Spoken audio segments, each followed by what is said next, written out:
교수님이 말씀해 주신 대로 요즘 사회가 정말 빠르게 변하고 있잖아요. 근데 그 중심에 저 같은 경우에는 이제 핸드폰이 있더라고요. 핸드폰 때문에 최근에 너무 화가 났던 게 제가 전화를 걸 일이 있었어요. 그래서 누구누구 번호 빨리 띄워줘. 근데 띄워줬어요. 자, 이제 전화 걸어줘 이러는데 얘가 그거를 이제 전화 버려줘로 듣고 삭제를 해버린 거예요. 너무 화가 나는 거예요, 진짜. 그래가지고 전화번호 날라갔네요. 네. 네. 정말 저는 이제 정말 화가 났는데 그래서 이제 사회가 계속 이런 AI가 좀 상용화가 되고 이제 익숙해질 텐데 더 많이 쓸 텐데 AI랑 사람이랑 갈등이 생길 수도 있을까요, 교수님?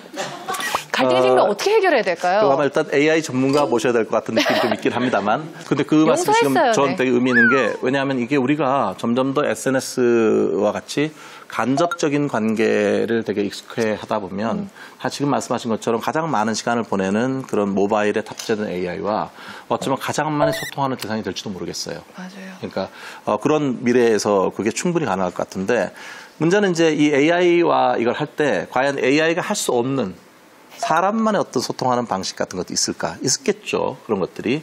나중에 컨텐츠나 이런 거 내용은 충분히 전달되고 오히려 그게 더 효율적이긴 한데 뭔가가 좀 아쉬운. 지금도 그렇잖아요. 모든 게 디지털화 됐지만 지금도 아날로그 찾는 분들도 꽤 있잖아요.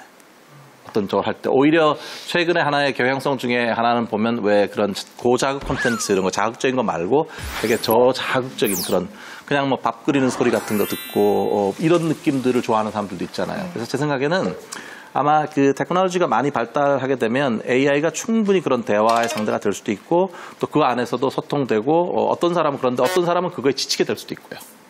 어떤 사람은 그래서 완전히 그 자체를 만약에 모바일 같은데 아예 탑재를 안 하려고 할 수도 있겠고 또 어떤 사람 같은 효율적으로 잘 활용할 수도 있고 그럴 것 같아요. 근데 저는 뭐 AI 전문가는 아닙니다만은 여전히 그래도 사람들이 할 수 있는 해야 될 부분이 있지 않을까요? 키워드 들어주시길 바랍니다. 네.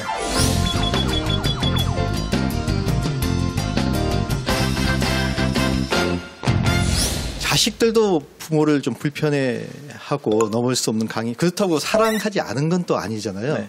부모도 사실 마찬가지고 그러면 사실은 오히려 너무 끈적끈적하게 가까이 하는 것보다는 서로를 위해서 좀 공간을 배려하고 하는 것이 좀 낫지 않을까 하는 생각을 갑자기 들었습니다. 저는 그 소통하기 위해서는 기본적으로 저희가 나이 차이가 있다라고 하는 거에 대해서 먼저 그걸 인식할 필요가 있는 것 같아요. 그 나이 차이는 다른 걸로 잘 일종의 그 간극이 메꿔질 수가 없어요. 살았던 시대가 다르지 않습니까? 예전에 정말 하나하나가 서로 소통 못하고 진짜 연락하려면 한참 힘들게 연락해야 되는 그런 시대와 지금은 바로 전화 들면 바로 되는 시대야 영상통화 가능한. 그런 것처럼 이게 이제 1번은 제 생각에는 그만큼 차이가 있다라고 하는 거가 하나의 어떤 기본 출발점인 것 같아요. 근데 우리는 자꾸 이걸 잊어버려요. 왜냐하면 내가 난 아이니까. 그리고 나의 기대가 거기에 담겨 있는 자식이니까. 또 반대로 자식도 마찬가지로 딴 데 밖에 나가서는 예의 차리고 뭐하고 다 하고 하지만 그래도 와서 짜증낼 수 있는 대상. 뭔가 이렇게 그래도 편하게 뭔가 이렇게 할 수 있는 대상이 부모라고 생각하기 때문에 근데 가까운 사이이기 때문에 어쩌면 정말 친할 수도 있지만 동시에 배일 수가 있어요. 그러면 사용하는 말을 한번 생각해 볼 필요가 있어요.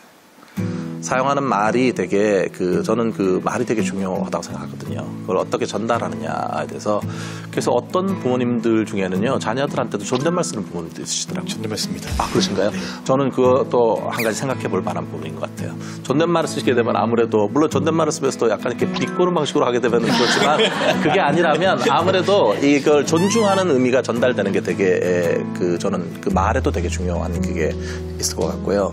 그 다음에 아까 그래서 제가 말씀드린 것처럼 부모님하고 나하고 있을 때 어떤 부분이 서로 예민한가라고 하는 걸 좀 생각해 볼 필요가 있어요.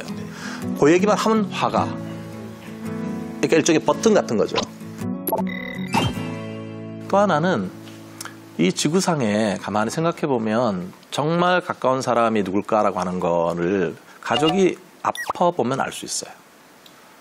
그게 그때는 확 이게 마치 우리가 왜 색깔 같은 거가 흰색에 딱 돼봐야 무슨 색깔인지가 분명한 것처럼 그렇거든요. 어쩌면 유전자에도 상당히 많은 부분이 유전자 DNA 같은 것도 겹치고 그렇잖아요. 나이가 들어가면 갈수록 사실 부모님 닮아가는 경우 되게 많아요. 맞습니다. 맞아요. 네, 닮아가요. 그렇게 나는 그런 거 싫다고 얘기했는데 나중에 들어보다 보면 이렇게 너 되게 비슷해져 이렇게. 맞습니다. 예, 그거를 결국은 보면 그러니까 조금 다른 얘기를 하면 여러분이 한 30몇 년, 20몇 년 후에 보면 부모님 모습일 거예요 아마. 똑같을 거예요 아마. 네, 그렇죠? 네, 그러니까 그런 부분이 분명히 있거든요. 그런 부분에 대해서 서로 다른 걸 볼 수도 있지만 사실은 서로 공통된 부분 같은 것들도 충분히 생각할 필요가 있어요. 이 지구상에 그걸 나누고 있는 사람이잖아요. 그래서 뭐 정답이나 이런 건 없어요. 왜냐하면 케이스 바이 케이스일 거고 그 다음에 이제 얼마나 저걸 하는데 저는 한 가지 부모님들한테만 드리고 싶은 말씀은 좋은 의도라고 항상 좋은 결과를 만나는 건 아니에요. 좋은 의도를 가졌다고 생각하기 때문에 오히려 그게 더 정당하다고 생각을 해요. 너를 사랑하니까. 근데 사랑과 집착이라고 하는 것이 딱 한 장 차이 아니겠어요? 종이 한 장 차이가. 그걸 집착을 못 끊는 이유 중에 하나가 사랑이라는 포장지로 그걸 얘기하기 때문에 그래요. 그래서 좋은 의도나 도와준다라든지 그런 거를 너무 강조하시게 되면 생각보다 자기 그 방향으로 확 달리게 될 가능성이 많아요. 쉽지 않은 이 문제죠. 이 세상 뭐 많은 사람들이 살고 있지만 내가 민낯으로 대할 수 있는 사람은 가장 가까운 가족이지 않을까라는 생각을 했거든요. 가장 내 감정 가장 저 끝부분까지 그냥 막 엄마 왜 나한테 이러는 거야 아니면 네가 어떻게 나한테 이럴 수 있어 이런 말을 서로 이렇게 할 수 있는 분 그런 분들이 가장 가까운 가족이라는 생각이 들었는데 교수님 말씀이 사용 언어를 한번 생각해 보자라는 말씀을 주셔서 그걸 어떻게 잘 할 수 있는 방법이 있지 않을까 싶어서 쌩얼이라는 키워드를 적었었고요. 네네. 저는 솔직한 것만이 가장 다 좋다라는 거에는 개인적으로는 조금 의견이 달라요. 뭐냐면 솔직한 거 이런 친구 사이도 그런 경우 있잖아요. 자 이제 나는 내 얘기 우리 집 얘기 다 했어 힘든 거. 너도 네 얘기해. 싫어. 네, 이게 그러니까 어떨 때는 그런 말이 있어요. 잔인하게 솔직한. 그러니까 부모 자식 간에도 정말 마음에 있는 말을 할 때에도 이거를 부모 자식 간이니까 그만큼 편하다는 것도 있지만 편한 만큼 오히려 어떤 이걸 잘못하면은 그게 정말 너무 솔직하게 나가버리게 돼서 문제가 될 수 있잖아요. 그래서 되게 제 생각에는 오히려 모든 걸 다 얘기하고 그다음에 모든 걸 가장 솔직하게 다 얘기해야 되는 것도 그것도 좀 한번 생각해 볼 필요가 있지 않나 싶고요. 혹시 부모 자녀 간에도 뭔가 이렇게 하다 보면 이렇게 과열되고 얘기할 때가 있잖아요. 되게 그럴 땐 저는 5분을 쉬는 게 좋은 것 같아요. 그때 만약에 과열 막 돼서 이렇게 할 때는 잠깐 5분을 브레이크하지 않으면 분명히 후회할 말을 하게 돼요. 나중에 그걸 담기가 더 어려워지거든요. 그때는 5분을 벗어나는 게 좋아요. 말씀드리고 너무 지금 제가 감정이 막 그러니까 잠깐 이렇게. 네, 쌩얼을 말할 수 있지만 잔인하게 솔직하는 거는 저는 반대입니다. 네. 저 사람은 나이가 들어서 하는 말이 다 그럴 거야라고 생각하고 가면을 어르신분한테 다 씌우는 거예요. 네. 그럼 그분이 아무리 좋은 얘기를 하더라도 소통을 가면이 막고 있어 소통을 못 하고 있고 자기가 보고 싶은 대로만 봐요. 저는 그게 지금 사회 현상에 있고 굉장히 핵심 문제라고도 생각했어요. 뭐 남녀 갈등이나 그런 모든 문제에 가면 씌우기 현상이 지금 팽배하고 있다고 저는 생각하거든요. 아까 가면 씌우기라고 말씀하셨는데 저런 중에 한 사람은 저렇게 한 사람 저럴 거야라고 딱 그 생각을 하면 일종의 자신이 기대하거나 자신이 갖고 있는 틀을 그 사람한테 이렇게 딱 그 주입하게 되는 거잖아요. 그거를 이제 저희가 이제 확증 편향 또는 이제 자기가 어떤 특정한 방향으로 저 사람이 움직이게 될 거라든지 이런 걸 생각한다면 자기 충족적인 예언 같은 걸 하는 거죠. 그리고 또 좀 되면은 뭐 저희가 하는 것처럼 소위 독심술처럼 저런 사람 저럴 거야. 이렇게 딱 그어버리는 거죠. 쉽게 여기 공통적인 지금 말씀하신 공통점이 뭐냐 하면은 빨리 판단한다는 거잖아요. 어떻게 보면 우리 사회가 그만큼 빨리 돌아가는 거예요. 이게 빨리빨리 판단하지 않으면 안 되는 세상이 된 거죠. 그러니까 사회상을 반영하는 측면도 있다고 생각해요, 저는.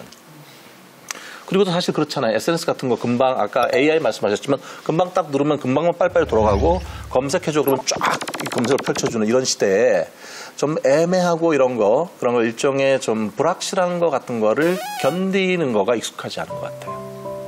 그리고 그다음에 경험치에 의해서 이런 사람이 이럴 거라고 하는 걸 계속 그러고 더 무서운 게 뭐냐면 그때 자기가 한번 딱 틀을 씌우게 되면은 그쪽 일종의 프레임을 씌우게 되면 그쪽 방향에 맞는 정보가 선택적으로 이거를 받아들여요. 그런 다음에 자기 성을 완성하는 거죠. 그리고 엑스펼치죠. 한 사람을 그런 방식으로 틀을 씌워서 그 사람을 자기의 어떤 그 삶의 주변에서 그 사람을 제거하거나 배제하는 건 참 쉬운 일이에요. 네, 감사합니다. 네.